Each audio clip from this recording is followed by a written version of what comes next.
I wanted to bring up an interesting video today, and hopefully it causes some discussion as well, but I really wanted to give my opinion about this because it's, well, become a huge story. Basically, should you be able to take candy away from kids in photo shoots? Let's find out.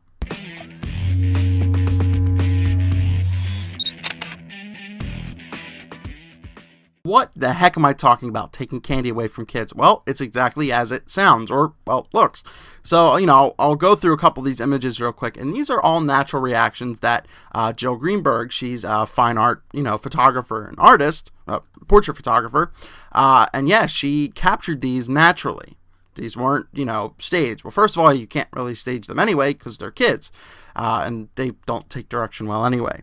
So what is this called? As I said, this is a portrait set, and it's called End Times, and she was inspired by a different set of images called Cover Up. Basically, the reaction to these are people think that it's abuse, that the children are hurt and everything like that, and I kind of just wanted to give my opinion about it, and I really wanted to hear, what you guys have for discussion as well. So what happened? Basically, she went to these kids. They're all friends of hers. Their mothers were there on set, which is a huge thing, and everything. And she let them have their favorite toy, or she would give them a piece of candy. I think it was a lollipop was one of the ones. So she would get them to play with the toy, or eat the lollipop a little bit, and then take it away from them. So what you're seeing is the natural reaction after it's taken away. So they're crying, they're hysterical and everything like that, probably agitated and pissed. So that's the thing up for controversy, and people are saying, and I think people are overreacting. The extreme people are saying that it's abuse, the children are hurt, they're going to be mentally damaged. No, they're not. So that's completely absurd. Technique, as I said, is used in both spectrums, photography and the media side of the world, because I also am in production side of the media as well, not just stills. So basically, I've worked with people sorry about that, hit the mic, in this same kind of setup before, not exactly this, but it was for a TV commercial where they needed a kid to cry. Well, first of all, the mother brought them there. It's not like the kid walked there and is doing it against consent, because it needs consent, because they're not of legal age. And that's what you do. You get them to cry naturally. You can't direct, a young kid, someone like this or someone like this. You can't direct a kid to necessarily cry or, to evict that emotion.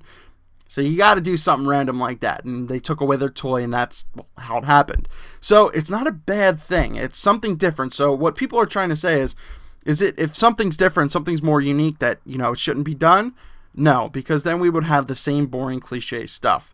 And I'm going to give you a couple things right here. I don't know if you know who Richard Avedon is. He's another famous photographer.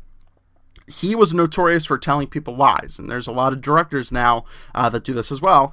Basically, if he would take a portrait of someone younger or someone who's a little bit more, naive or something like that, he would tell them that basically their dog died or someone close to them died, and that would get the, the feeling that they want, the natural reaction. Once again, morally, it's not the greatest thing, but then afterwards, when you realize the dog's not dead, it's completely fine. And that's exactly what after a couple minutes, these kids were perfectly fine as well. But yeah, it's something different that, evicts emotion. And one huge thing that a lot of people are forgetting, and I don't know if you know who Yosef Karch is, and if you don't, definitely look him up. He's a fantastic portrait photographer from back in the days, and as you could tell from here, in 1941, he took a photo here of Winston Churchill. If you don't know who Churchill is, look into history.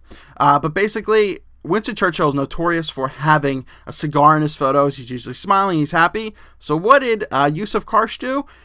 He let him have a cigar, ripped it from his mouth, and fired the portrait. Pissed him off, obviously, as you see in this reaction right here. So it's the same type of thing. So once again, this technique is used in ads and stuff, all times, and TV shows and everything, just to evict that natural reaction. Once again, it doesn't look the greatest right away, but you know what? There's something that means something a lot in images, and this is even Jill's own daughter that she put in here as well. So that's what I got. This series called End Times. It's something different. I want to know your thought down below. Give us a quick thumbs up if you haven't heard about this before. If you didn't know, that this actually happens on a day-to-day basis, and it's not abuse. So let's not go to that extreme. It's just something different. I want to hear you guys' opinion, though. That's all I got. Eric Rossi, the guy with the eye. Is it alright to take candy from kids? Yes, but not in just everyday life. It's awkward.